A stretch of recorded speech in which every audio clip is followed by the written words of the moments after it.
Have you missed it? Like, do you guys think, I should have got in on Bitcoin? I don't spend a lot 5 years ago. Bitcoin. Bitcoin is something that certainly a lot of people think, is going to rise as an alternative currency. The Australian Bitcoin Podcast, presented by Heartblock.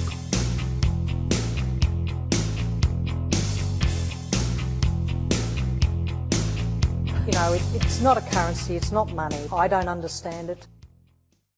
G'day folks, how's it going? Welcome to the Australian Bitcoin Podcast, episode 110, where we bring you the best of the Bitcoin signal from a much needed Australian perspective. Once again, I'm joined by my co-host, Magic Mike, one of the most based Bitcoiners I know. Mate, you must be having an absolute field day at the moment.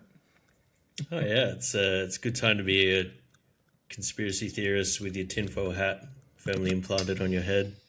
Hey man, the PFAS news story caught me unawares on Channel 7 the other night, where they were talking about and I was like, oh wow, wait, where's my tinfoil hat? Does that mean, anyway, joining us both, a very special guest, journalist and author of the Genesis book, the story of the people and projects that inspired Bitcoin, Mr. Aaron Van Verdum. I hope I pronounced that right. Welcome to the Australian Bitcoin Podcast, Aaron. Thanks very much for joining us. Yeah, thanks for having me. Yeah. No, it's a pleasure, man. We are recording this on April 17th, 2026. Current price of Bitcoin is 104,263 Aussie dollary dues, which you can convert over to 74,955 American cuck bucks. We're currently sitting at block height 945,276. Hash rate is dipped a little in the last 24 hours, 890.3 exahash, which is curious. I wonder why. I don't know. Could be something to do with Iran. Who knows? I'm going to front load the pod today and just touch a little bit on Aaron and his book, and then we'll backload it with some questions and that sort of thing. And then we'll obviously jump into some news headlines as well. There's plenty to talk about. Oil refineries notwithstanding. The book, I read this a couple of years ago when it came out. It traces the intellectual roots of Bitcoin through a century of, I guess, failed experiments, really, trying to create digital cash. And it looks at the whole prehistory of how that all comes to coalesce effectively in the Bitcoin that we know and love today. The cypherpunk ideas, the cryptographic innovations, particularly the economic thinkers. You shout out Hayek a couple of times in the book, which is really cool. And I think for any reader, it gives them a real understanding and grounding of why Bitcoin exists, how it exists, and like it's not this new thing that just came out of the ether, out of the blue, fully formed like an immaculate conception. It's got history, it's got roots. So yeah, man, and I know I've admired your work over the years as I've been diving down the Bitcoin rabbit hole. So it is absolute pleasure to have you on, man. Nice. Yeah, thanks. Thanks for reading the book also. I'm glad you liked it. Yeah, no, it's a cracker, man. We're going to put a link in the show notes to everyone, and we'll get back to Aaron's book in a moment. We should get to the news headlines. Bitcoin is testing 75K, or 105,000, depending on how you denominate this thing. It's interesting. It's had a little bit of a pump. I can't put my finger exactly on what that is, but it appears that this $75,000 price limit, this range, is sort of bumping up against basically and bouncing back off again. So, Mike, what's your understanding? Where are we at with price? Probably the most boring aspect of Bitcoin, let's be honest. Well, I mean, you've said it right. It's starting to come back a little bit after we've been down in the dumps for quite a while now. We're starting to see some positivity there. Again, it's unclear. Maybe Aaron has some comments on why it's starting to creep up again. Obviously, we're still in the throes of massive geopolitical chaos around the world. So that's kind of been the case for a while now. But then, in the last few weeks, we're starting to see it creep up a little bit, 74K US. And just for an idea of time scales of things, we've just sort of gotten to the halfway point of the halving cycle. So if anyone unaware, every 4 years or so, we go through a halving of the Bitcoin block subsidy that gets paid out every 10-minute block that comes through. We've just passed the halfway point to the next halving.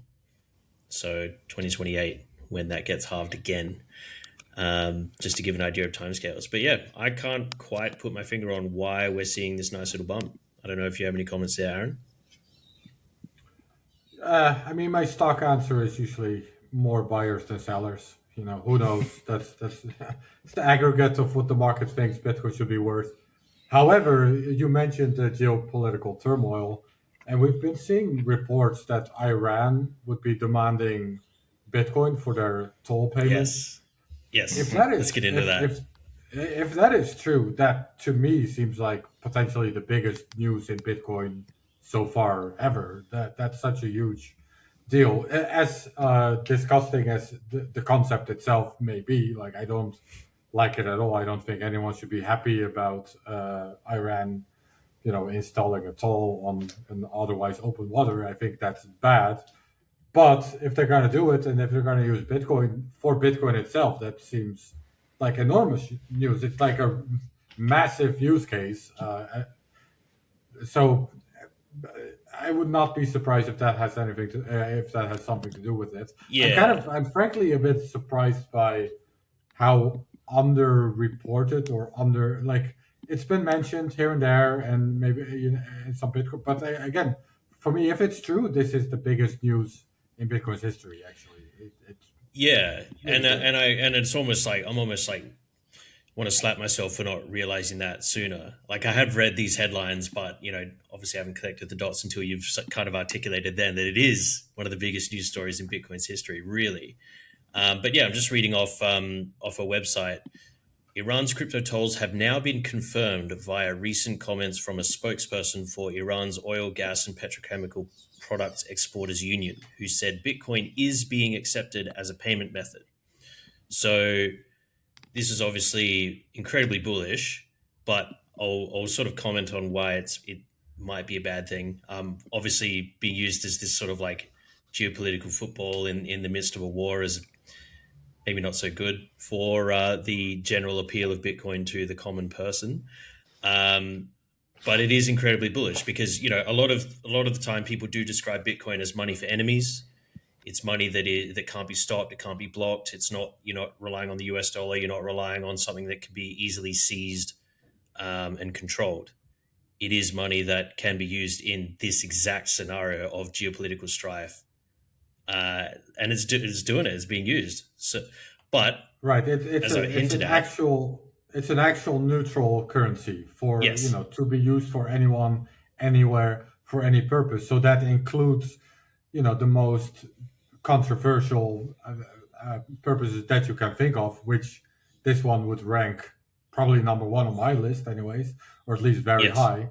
But yeah, it speaks to what Bitcoin, introduces into the world, what didn't exist before, and this Yes. is a showcase of that, really.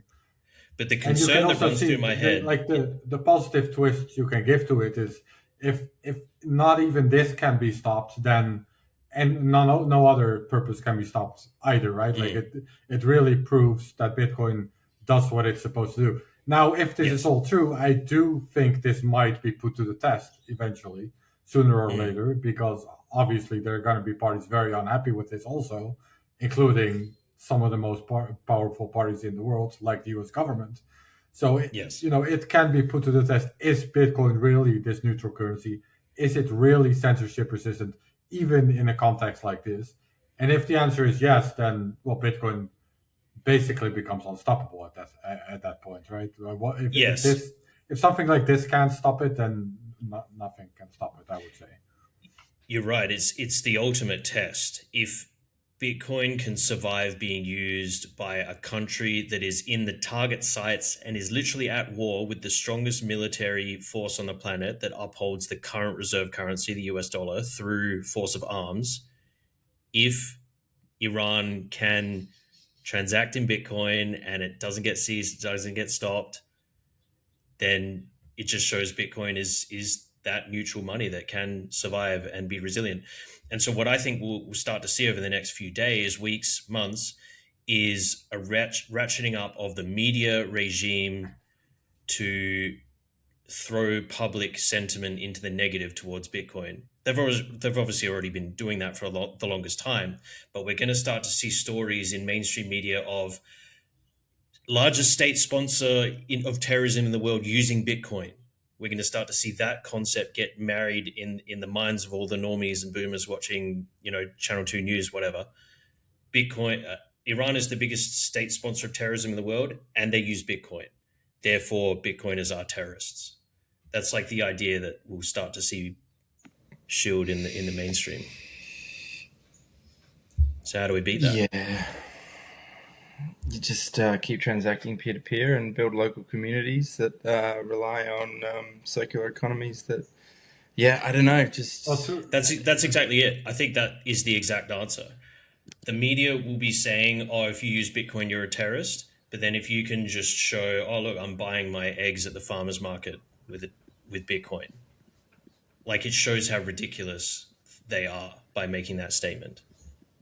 Yeah, well, it's worth pointing out that aspect of Bitcoin is simultaneously also being put to the test in Iran itself, right? Because in Iran, the internet has been blacked out for over a month now.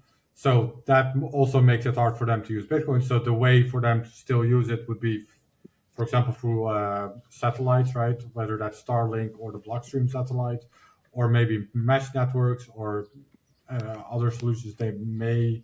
Like there may be internal solutions with them. I've been asking a bit about Zaya. He's an Iranian Bitcoiner. He had a project to also get Starlinks into Iran and to sort of set it up with people. But using it peer to peer is also being challenged in Iran right now. Another interesting test for Bitcoin. If to what extent that's still possible there.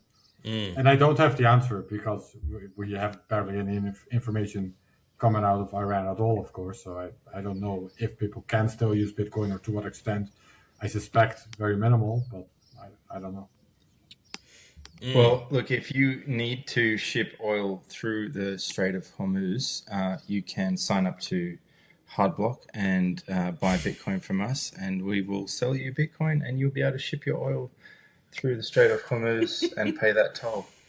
That's why we're here. Actually, no, we're not, because we only serve Aussies. So, you're shit out of luck. I'm sorry.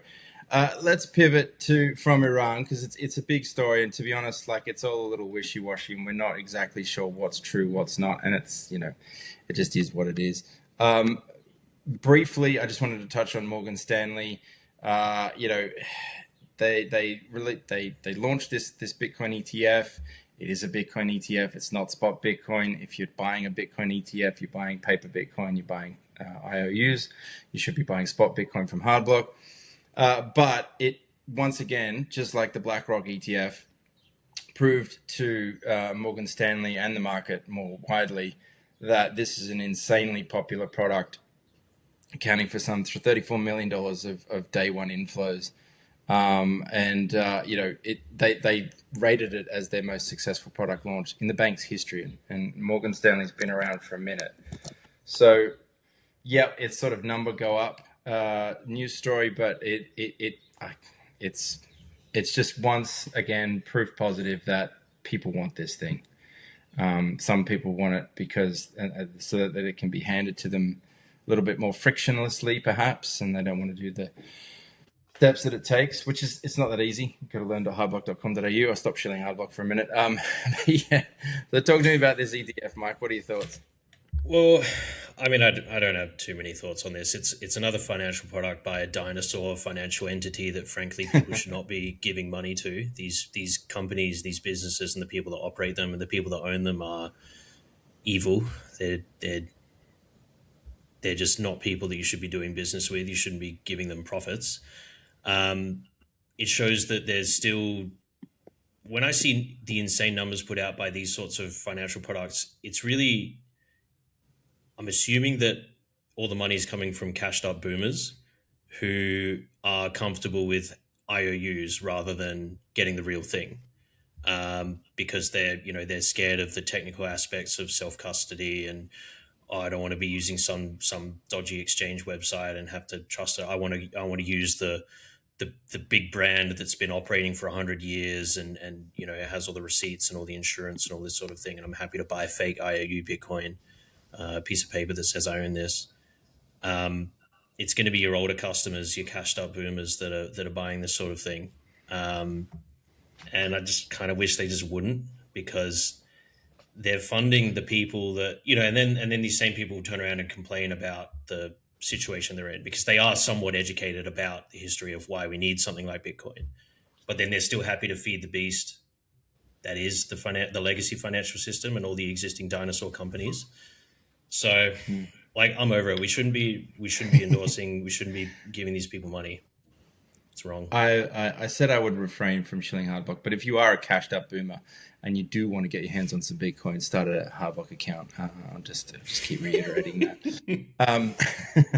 Aaron, you've been reporting on Bitcoin for some time now, and I wonder whether or not John Carreyrou, or Carreyrou, I'm not sure how to pronounce his last name, from the New York Times ever reached out to you to see if you had any contacts, leads, insights, information that you might share, given all of the work that you've done over the years, to help solve this eternal mystery of who is Satoshi Nakamoto. So the New York Times has published a major investigation arguing that Adam Back, who we all know, well, at least we should know, may be the strongest candidate yet for Satoshi Nakamoto. The case reportedly relies on writing style analysis, archival research, whole bunch of legwork, and realistically all he could have done is tweeted out, hey, can you sign a cryptographic message and just let us know whether or not you're Satoshi or not.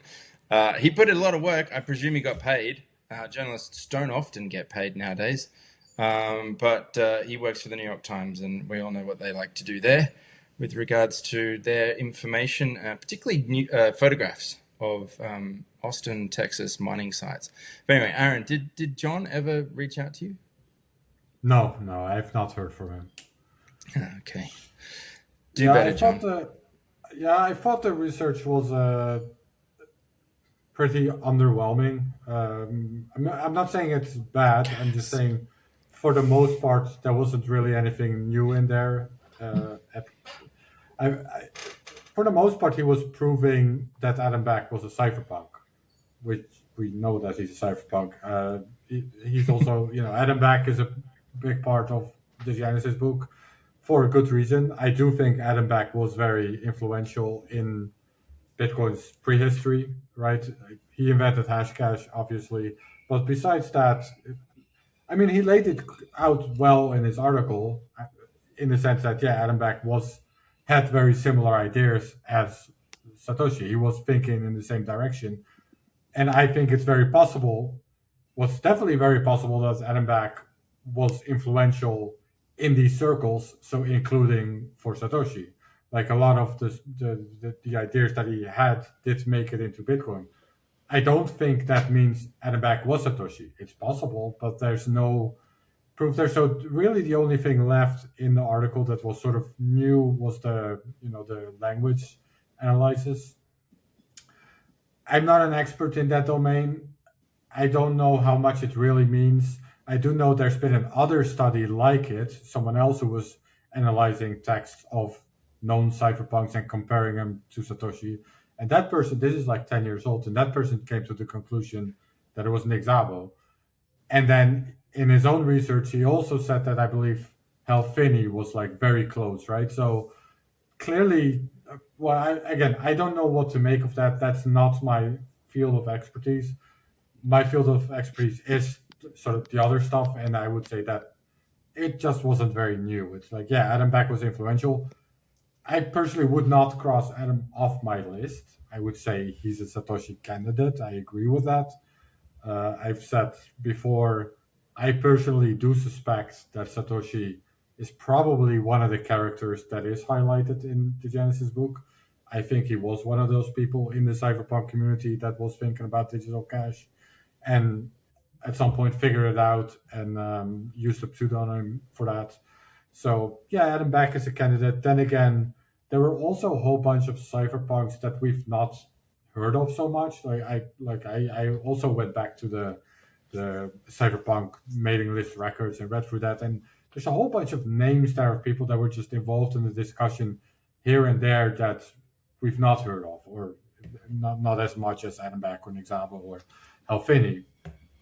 So it might have just been someone random like that, or maybe Wei Dai is still pretty somewhat unknown, somewhat in the shadows. I would not cross him off my list either. Yeah, exactly. He's also one of the key characters in my book. One of the things I found interesting from Adam was I remember listening to an interview with him.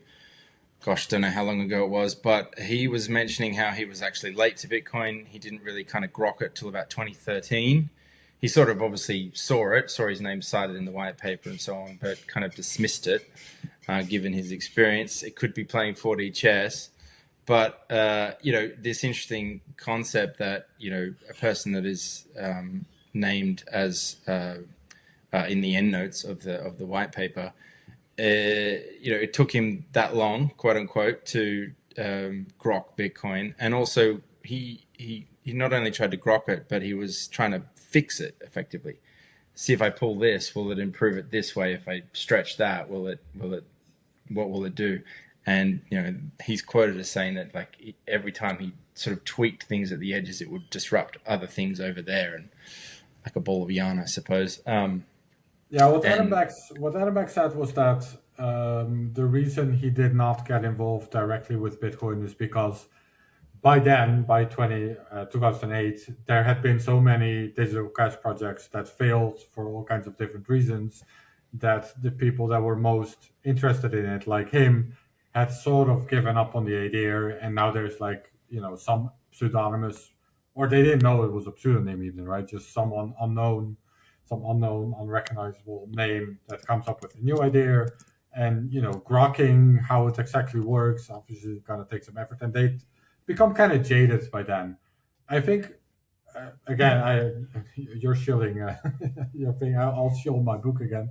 Like that is a true part of the prehistory of Bitcoin. There were all these failed projects, and it is clear that many of these guys, White Eye said it very explicitly at some point, they just sort of gotten over it. They just thought, okay, we've seen too many failures, and they were just sort of moving on with their life.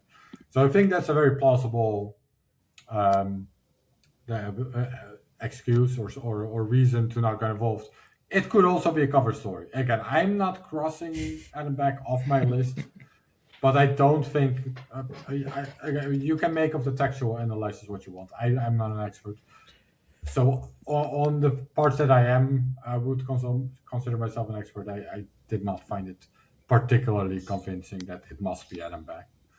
What are your thoughts on the topic of Satoshi, the BIP 361, the proposal to freeze quantum vulnerable coins?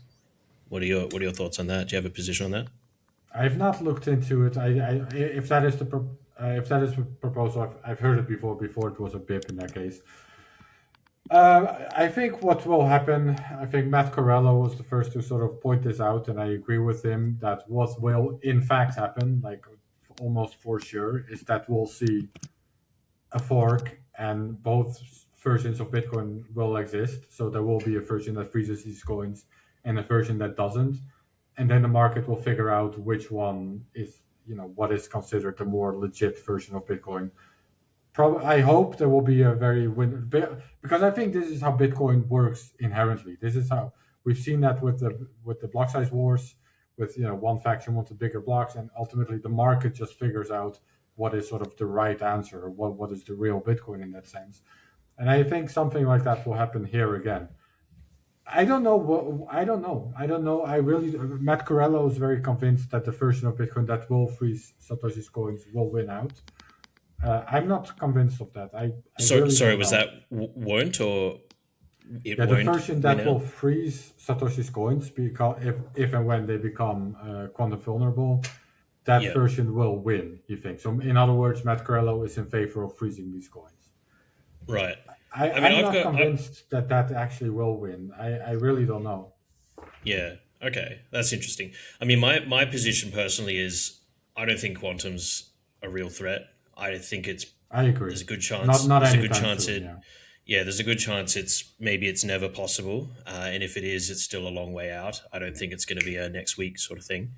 Well, that's for But sure. I've Next got week, another no. position, which is take the theory that quantum computing is actually a good thing. We actually want quantum computing because it's going to let us do better mathematics and unlock, the mysteries of the universe. So we actually want quantum computing to exist. And so a way to incentivize quantum computing to be developed is, well, yeah, there's Satoshi era Bitcoin sitting there that you can grab if you crack it. So do we actually want to leave it there as an incentive for the world to actually develop quantum computing? So I think we leave it. We don't freeze it. Leave it there as an incentive because in theory, yes, some people will use it for bad stuff and stealing and cracking nuclear codes and whatever. We can deal with that. But in theory, having quantum computing is a good thing. It should be. So let's leave it there. Leave the coins there as an incentive to develop it. Yeah, I think there's probably enough incentive already, but sure. I was going to say, I asked this question quite a few years ago to mysterious, possibly Satoshi Nakamoto, Armin the Palman. And he basically said, yeah, look, by the time it takes to actually do quantum, it'll give us enough lead time to solve it, to protect, the existing coins anyhow. And to be quite honest with you, we'll have bigger fish to fry with respect to other computing systems and banking systems and all of that sort of stuff. Nuclear launch codes. Sure, why not? I mean, the veil is quite thin at the moment, as we've seen over the last few weeks. I just wanted to touch a little bit on macro, catch the conversation a little bit on basically why we're here. One of the reasons why we're here, and it's certainly a big driver of economics here in Australia. But if you haven't noticed already, fuel prices are twice what they were a couple of 4-6 weeks ago, something like that. But the solution, we have a solution, thank goodness. We spent $20 million to find this solution and to broadcast it to the nation. Was it at 200 million? Roof racks. And if it was 200, my head's going to explode. I'm going to have a cardiac arrest. It was 20 million, I'm pretty certain. Okay. Fact check that. Okay. We were going to remove roof racks, Aaron, and we're going to pump up our tires. 20 That's million. how we're You're going right, to solve the fuel prices. I don't know what roof racks. I don't know what these are. Mm-hmm. Is this what are those? You're going to be. This is going to be very expensive for you driving around Australia if you don't know what roof racks are. Although maybe you'll be safe and you won't have them in the first place. So, bully for you. Is this an Australian thing or is my English vocabulary? So Australia. So obviously we're in this fuel crisis. Strait of Hormuz is closed, blockaded. We get almost all of our fuel from Asia, and Asia obviously gets their fuel from Strait of Hormuz. They refine it and they send it down to us because of reasons. And our government has had no proper reserves. We've been non-compliant with our recommended reserves since 2003, some ridiculously long time. Don't know if you guys heard that. So the government recently released this $20 million ad campaign, which basically says it's time to do your part for your fellow Australians. You need to reduce your fuel usage. You need to take off your roof racks to increase the aerodynamics of your vehicle. Apparently, it increases fuel efficiency by 17%, which I find absurd. It's all about. Yeah, but you're not an expert, Mike. No, clearly not an expert. But it's about putting the blame on Australians. It's about putting the blame on the individual person to say, oh, you didn't remove your roof racks. You didn't get on your push bike or get on the train instead of driving your gas-guzzling diesel car. And now because you didn't do your part, now we're going to go to level 3 because we're currently at level 2 risk for our fuel. And they've shown this level 2, level 3, level 4. Level 3 is like further restrictions. Level 4 is like lockdown style, COVID style fuel lockdowns. I'm old enough to remember. I think that's the origin story of Mad Max, right? People wouldn't remove their roof racks. So yep, basically. Thunderdome next. Yeah, we're all going to move out to Broken Hill. I reckon that look, I'm old enough to remember when COVID cases were few and far between, and then we all had to do our bit because there was a cruise ship that got off-boarded rather, in Sydney. But it was, of course, all incumbent upon you, me, and everybody else to do our bit. And yeah, I mean, look, there's nothing new under the sun. This is the same old, and it's getting increasingly difficult to trust anything that comes out of their mouth, particularly when it comes to things like inflation and reporting those numbers. We've seen that Australian business cost pressures and inflation risks are really hurting. The NAB released a business survey recently showing a sharp rise in purchase and inputting costs, which obviously I don't think yet have flown through to the wider economy. It's kind of like when a train leaves the station and you're in one of the back carriages, the engine fires up, the train jolts forward and begins to move, but you don't actually move anywhere in that back carriage for a moment later. And I think it's kind of one of those things where, all right, we're seeing the input costs go up. I know of a few business owners that have started to apply various surcharges to delivery of their various products that they do. And there's an example of John McLean, who is the CEO of Bundaberg, who makes the ginger beer, and he's appealing to authority to see if they can. We've got to do something. Somebody must do something. Obviously, we know what the solution is. We need some sort of deflationary currency that we can trade peer-to-peer without permission, and that can actually strengthen the nation's sovereignty and security. But we're a long way from that at the moment, which is why it's incumbent upon every Bitcoiner that is listening to go out and start talking about it to your merchants, your favorite cafe, butcher, farmers market, whatever it is, and try and onboard them. I was fortunate enough just recently, after a few months of nagging and asking, and I don't think it got as far as cajoling, but basically that they're now starting to accept Bitcoin for the products that they grow, which is really cool to see. So hopefully we can do that. That is the solution. That is the sly roundabout way, and I think Well, to bring that back to the fuel situation, because obviously people right now are Australians are obsessed with property. They're always going to put their money into property or other like weird and wonderful financial products, but the obsession is with property. And with the fuel crisis going on, that could potentially mean the supply of bodies coming into Australia, driving up demand for property, keeping those prices nice and high, gets cut off as a result of this crisis, at the same time as people that hold property start to try and offload it to try and cash in on their very expensive, overpriced properties. And so then the question then can become, well, where should I put my money? And that's where you come in with Bitcoin is the answer. Bitcoin, it's money for you. It's money for Iran getting attacked by the biggest military on the planet. They're using it. So why not you? Why not you? I want to pivot to Aaron and discuss the book, but just before we get to that, you were recently located yourself in Dubai, and there was, I'm so black-pilled, I just can't actually watch anything like that at the moment. But apparently there was a tax on Dubai, and you had to kind of leave. You had to figure out, okay, I got to boost and go somewhere else.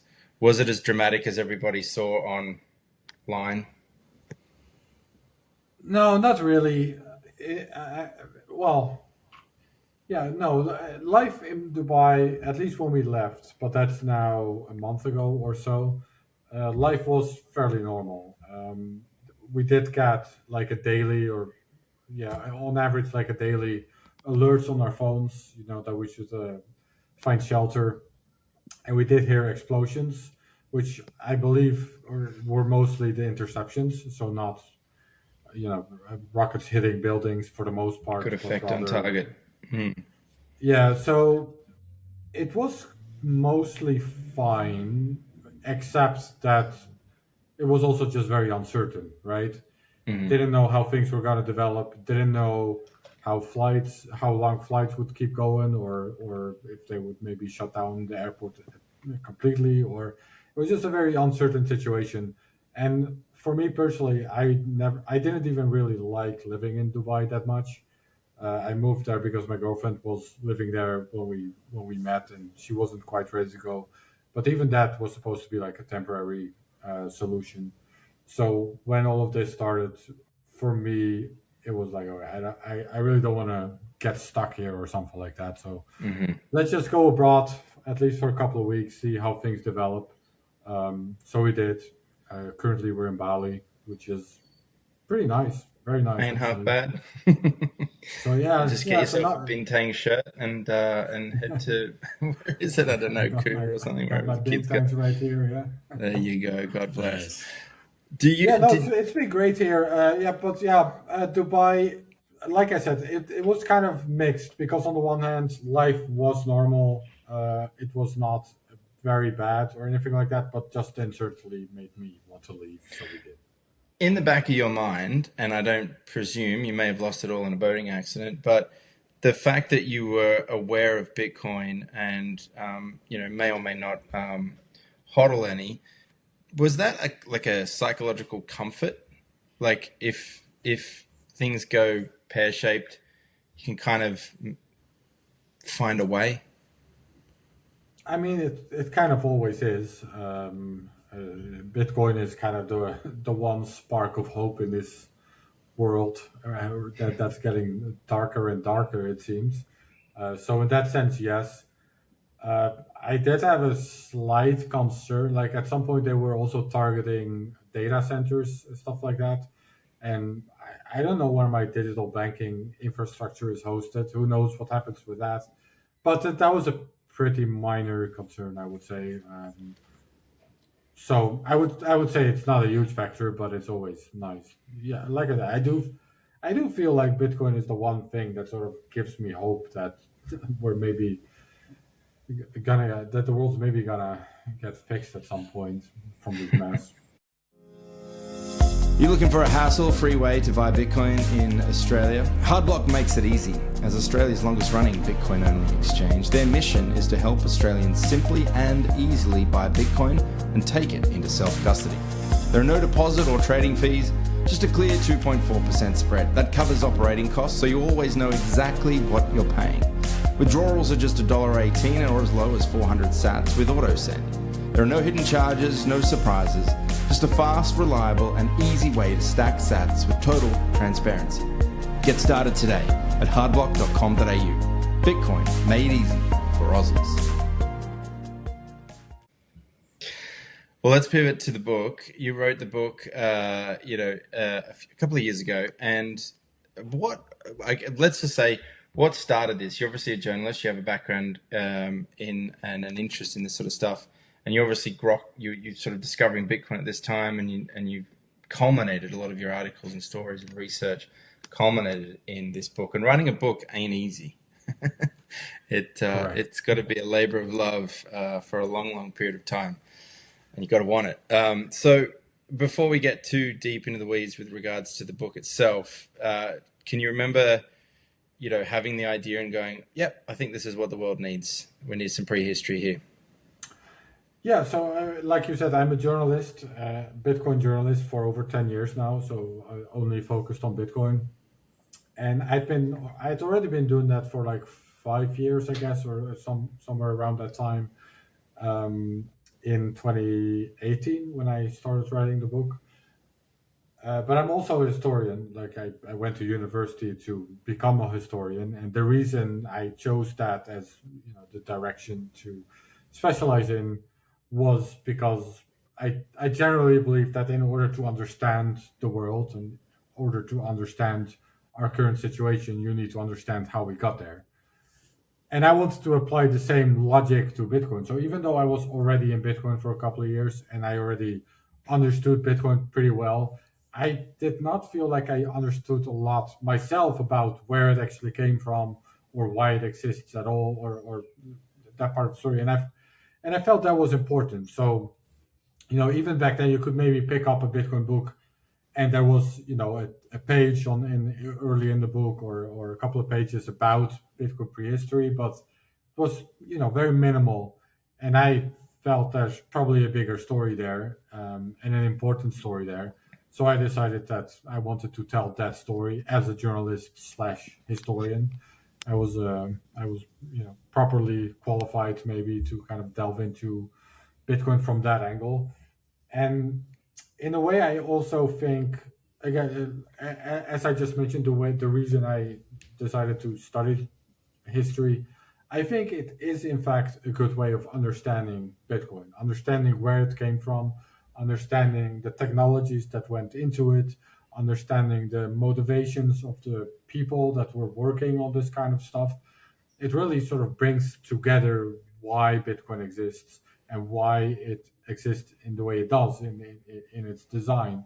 So I wrote the book with sort of two layers in mind, kind of, which also translates to sort of more beginners and more experienced Bitcoiners, maybe, in the sense of it's both a history book, it tells the history as a story, and it's also an explanation of Bitcoin itself on a more technical level. So it sort of merges these two ideas into one book. I think that was what I set out to do. I went into it blind, like completely blind, and I kind of expected that you were just going to start around the time where, like, just before Bitcoin got released, for example, just before the white paper got put out. That's kind of where I was expecting it to start, and then it was going to be the story from that point onwards. But then, no, you go way back. You go back to Hayek in the 1890s, first doing his first steps into economics back then. And so then you give us the whole story, and even like the origins of the hacker subculture, and development of Unix and Richard Stallman, old Linux guy. I wasn't expecting any of that, but you get it in this book, and you get these almost like little short stories, so these little microcosms of stepping stones on the way that eventually get to Bitcoin. You don't even mention Bitcoin until part 3. You're like 2/3 of the way through. Then it's like, okay, part 3, Bitcoin. It's like, oh, right, that's right. It's a Bitcoin book. I mentioned Bitcoin exactly once until part 3. Yeah, it's the last word of the introduction. Yeah, but it's so good. Yeah, it goes back like 100 years, and so there's two main storylines. Which one is the economics, and where the economic idea of separating money and state came from. And then the other storyline is more technology, and that dives into, like I said, the invention of cryptography and free and open source software. And then throughout the book, these storylines merge, with Bitcoin as kind of the grand conclusion of it all, or the grand finale. How inevitable do you think Bitcoin was? Like, if Satoshi didn't exist, would someone else have built it by now or later? Whenever? Yeah, well, so that's a very philosophical question almost. Like that's at least within the domain of history or historians, it's one of the discussions is how inevitable was any history, basically. Like how inevitable was the Second World War or the invention of the steam engine or like anything. Was it all, is history, is it more like a current or is it more like a wave, right? Are like individuals that really create history, or is it more the zeitgeist that flows in a certain direction? I think the book makes it very clear that people were thinking about realizing this. People were, inventing all these puzzle pieces. So there was clearly a community and a trend towards this. There were also other people that aren't even in the book that predicted that something like this would be invented. I think Milton Friedman is a good example. Well, he's in the book actually, but he predicts that something like digital cash won't be invented, or I forget their names, but the authors of the Sovereign Individual. Right? Yeah, they predict that something like Bitcoin will be invented. So probably something like Bitcoin would have been invented, but the way Satoshi put it together is that probably required Satoshi to actually figure it out in this specific way. And well, this is kind of a side quest, but it is still on topic. It's interesting. So I spoke with Waidai on this topic, not in person, unfortunately, but over email. And he actually thinks that Bitcoin, he's an interesting perspective. I don't think I've mentioned this on any other podcast before. He's in an interesting way, he's kind of a maximalist. He's like a Bitcoin maximalist in the sense that he thinks that digital scarcity can only really be invented once, or at least can only succeed once. But he's also a no-coiner in the sense that he thinks that Bitcoin was actually misdesigned. So he's a Bitcoin maximalist in the sense of, okay, this is the digital currency that we have. It can't be invented again. But Satoshi made a huge mistake by implementing a limited supply, because now we'll have a currency that forever just fluctuates in value and will never actually become usable as a widespread currency. So Waidai, who's one of the characters in the book also, his digital cash project called B-Money, he wanted to create something that had a stable value, where stable was measured in undefined kind of, but at least in some sort of CPI kind of way. Maybe not exactly how CPI itself is calculated, but something similar, at least that you have a stable purchasing power. And he thinks it was a big mistake that Satoshi had this limited supply, because now this is all we'll ever have, which is an interesting, sort of semi-bearish, semi-bullish kind of mixture of ideas about Bitcoin. But yeah, I mean, I personally think it was very important that Satoshi decided to have the limited supply. I'm mentioning that because I think that's a very clear example of something that was not necessary. He didn't need to have a limited supply per se in Bitcoin, right? He could have had a Taylor machine kind of thing, which I think could have also succeeded probably. Don't you actually make the point in the book though? Well, you make the point via Hal Finney, and Hal Finney says, the reason all these other things have failed is because it didn't have the cap supply, and the cap supply was what changed people's thoughts about, maybe I should get this thing based on its future value because of its cap supply. And that's why. Absolutely. So it's like, even though Wei Dai is like, this sucks, we shouldn't have this, it was a necessary evil to actually force adoption. Because the only other alternative, that was the only way to make it voluntary. Because the other alternative is, okay, there's no cap supply, but we're the government and we're going to hold a gun to your head and say you must use Bitcoin. Right. Absolutely. That's the alternative. So let me make a quick distinction, because I've sort of mentioned three things now, and I kind of mixed two together. So there's Bitcoin that has a limited supply, and then there's also, for example, Monero has like tail emission, right? So it's forever 1% each year or whatever it may be. I don't know the exact number. And then there's a stable currency, so that adjusts based on some CPI or something like that. What I try to do, and then there's also, like, for example, Hal Finney's project RPow, that just had the hashes. So if computing power becomes faster, then it becomes easier and easier, then you really have runaway inflation. So there's different ways of designing it.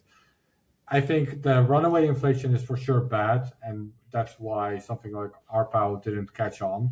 And then also, I think with a stable supply, it's also much harder for people to adopt it, because there's no economic incentive to adopt it. What I was saying though, I think something like tail emission could have also succeeded.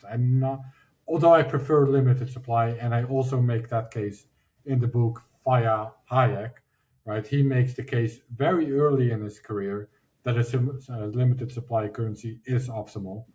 Mm-hmm. He believes that's the best way to organize an economy, basically, which I tend to agree with, and at the very least, I hope he was right, because that's how Bitcoin is designed. But I also tend to agree with that. But I do think if Satoshi had chosen a tail emission thing, I think that could have also succeeded. But who knows? We don't have that. Well, do you think that? Sorry, Mike, go on. I was going to say, do you think the supply cap is one of the key breakthroughs, or is it something like the difficulty adjustment or the proof of work? elements to Bitcoin. Because I mean, the cool thing is like he's just kind of mashed all these pre-existing things together, and then obviously discovered, invented, engineered the difficulty adjustment, which is just stunning. I'm not a computer engineer, but I love it. Which one of those do you think, or is it is that kind of that key breakthrough, that thing that makes Bitcoin Bitcoin? Yeah, the difficulty adjustment was like the one new innovation that Satoshi introduced, and it's really the glue that holds it all together. If you consider all these different puzzle pieces that were invented by all these different people over decades, then the one missing element was the difficulty adjustment algorithm, and that's the one thing, that Satoshi introduced. But like I said, you could still have tail emission and a difficulty adjustment algorithm, and I suspect it would probably also work, or it could also succeed in a very similar way. Just have different economic effects. Probably less good economic effects, but you can't run the experiment really in economics. That's very hard to do. So we'll never know for sure. So reading your book, and particularly the parts about Hayek, and then that philosophy of his applied to Bitcoin, has helped me sort of refine a bit of a strange idea in my head around, back to the supply cap problem, or the supply cap element of Bitcoin, whether it's good or bad. It's good because it does promote stability. Like Hayek's economic principles are clearly way more stable than the Keynesian retardation that we're in today. Like clearly, that is unequivocally true. And thus Bitcoin, based on those same foundations, will also be nice and stable, despite, it kind of putting aside the fact that it's, money for enemies and it's widely fluctuating while it's a low market cap and all these sorts of things. It ultimately, that's why it's survived for as long as it has, because it is based on these principles of stability and slowness. But the key word there is slowness. The one benefit that you do get from a Keynesian system or an uncapped Bitcoin system is that the misallocations of capital are kind of like mutations in an organism. Most of them don't go anywhere. Most of them fail. Most of them are harmful. But there's that 0.00001% chance that you get your unicorn mutation or your unicorn misallocation of capital, which creates SpaceX, for example, which lets us explore space. So questions you can start to ask are, if we were on a very slow and stable economic system that Hayek loves on Bitcoin rails, would that allow for something crazy, 1 in a million chance of SpaceX to exist? Or was that born out of a misallocation of capital that only would have happened under fake retarded money and retarded economics, Keynesian economics, but suddenly it happens? And then the idea that I'm kind of bringing it back to is back to our planet. Like our planet, we have finite resources.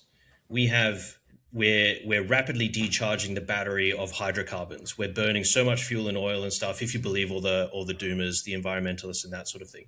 We've got a limited time before we run out of resources and go back to the Stone Age. Now, if we had a very slow and stable economic system, does that mean we actually run out of resources before we make the breakthrough of energy efficiency that we need to become a type 2 civilization? Before you answer that, Aaron, I thought you were a firmament bro, Mike.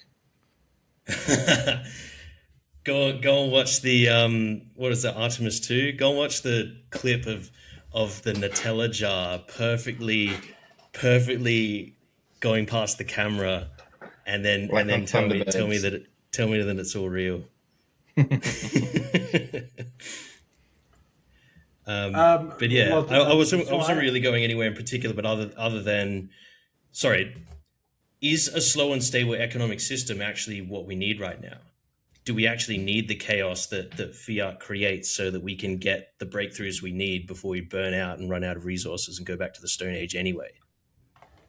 I don't think it makes a big difference in the sense of economic growth. Well, it does, but indirectly. The bigger difference is just where the economic growth happens, right? Where the resources are allocated to, where fiat very clearly sort of pulls it more towards the state and the companies that operate close to the state, whereas something like Bitcoin would not have that, and therefore, at least by Hayek's theory, resources are allocated more efficiently across the economy, which should actually benefit economic growth. I think maybe another difference is just that with fiat, there's more of a oscillation, right, between, well, mostly growth, and then you have a big collapse of that. Whereas in that sense, growth would be maybe more sustainable on the Bitcoin standards. But hopefully, it wouldn't diminish growth overall, right? That would be bad, I would say. We want to. I guess we you'd want sort of economic growth. talking about removing the Austrian business cycle from exactly, and mitigating those crack-up booms that exactly, is part and parcel of a fiat economy. I'm mindful of time, but over time, the economic growth should not decrease and hopefully increase, right?